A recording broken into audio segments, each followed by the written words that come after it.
Hello everyone and welcome to Command Point. This is a very special kind of vlog style video.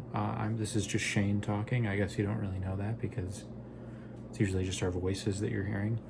But today I'm going to be doing a really special episode about how to understand the importance of what is called action economy in tabletop games, and it's something that's important in Kill Team as well. So in doing so as well, I'm kind of going to help explain why it is that Eldar and Drukhari are basically such powerful factions. At least one reason, action economy being that reason. So basically, action economy, it's a phrase kind of from D&D and from other tabletop games that refers to basically how many actions a certain model or a character can do. They can move, they can shoot or fight or something. A character with a larger action economy is a character that has more actions. So in Kill Team, generally speaking, we have models with like a limited number of action economies. Every model can do a move, they can do an attack, like a shooting attack, or they can fight. This is basically the extent of what a model can do. I mean, you can do little like activations with tactics and stratagems and such, but all in all, action economy is pretty limited across most factions for Kill Team. So what I've done here is I've pulled up basically a board on the LVO 2020 Kill Team board that we used for the Command Point Invitational. And what I have here basically built up is a little scenario with a Dire Avenger Exarch sitting in the middle in combat with a Meganob. In this scenario, we're going to say that the Dire Avenger Exarch got charged last round, battle round, by this Meganob, and it survived the attacks. Somehow the model didn't, the Meganob somehow whiffed. So it's actually not the craziest thing.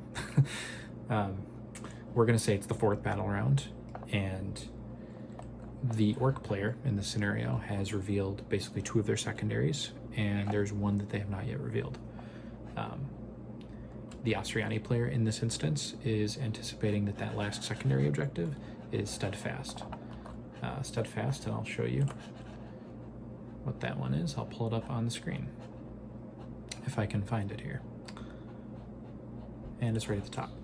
So Steadfast is you score 3 victory points at the end of the game if there is one objective that you have controlled every single round.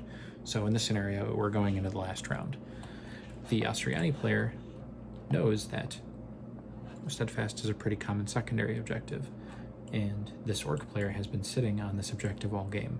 So it's pretty likely that they might have Steadfast, and if they do, this is the objective that they need to hold, because in this scenario, this hypothetical scenario, this is the only objective they've held all game. So it's vital that they control it. So we're going to say that it is the Asuryani player's turn to make their movement, and they're probably going second in this scenario.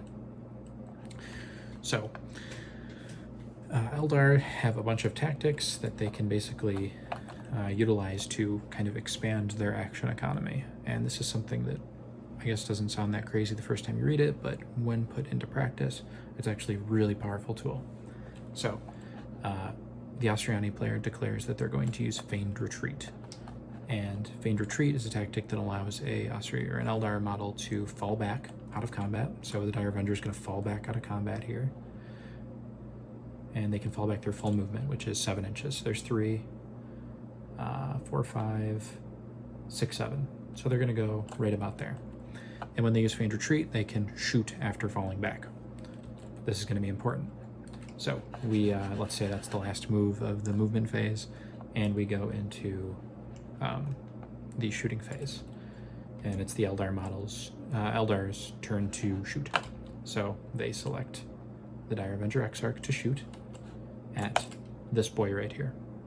So obviously, if this boy is killed, then right off the bat, they are losing their Steadfast, because there's not going to be a model on the board to hold that objective. Now let's say that the Dire Avenger Exarch whiffs their shots and this Orc Boy ends up living. What the Dire Avenger Exarch can do now, the Eldar player, is they can use another 1 CP tactic called Fire and Fade. This allows an Eldar model to, once after making a shooting attack, make a single 7-inch movement. So they shoot at the Orc Boy, the Dire Avenger Exarch whiffs, and they make a 7-inch move onto this objective. So this is now a contested objective. There's 2 bodies on it.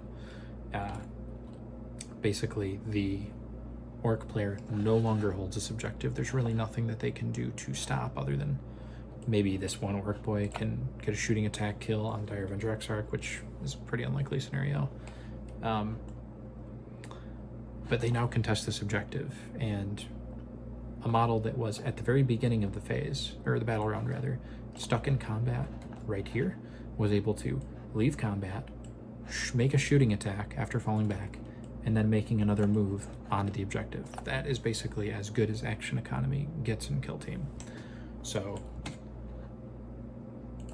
yeah. And this is a tool that Drukhari have as well. There's other models like some of the Blackstone Fortress models like Ryan and Rouse also have this ability.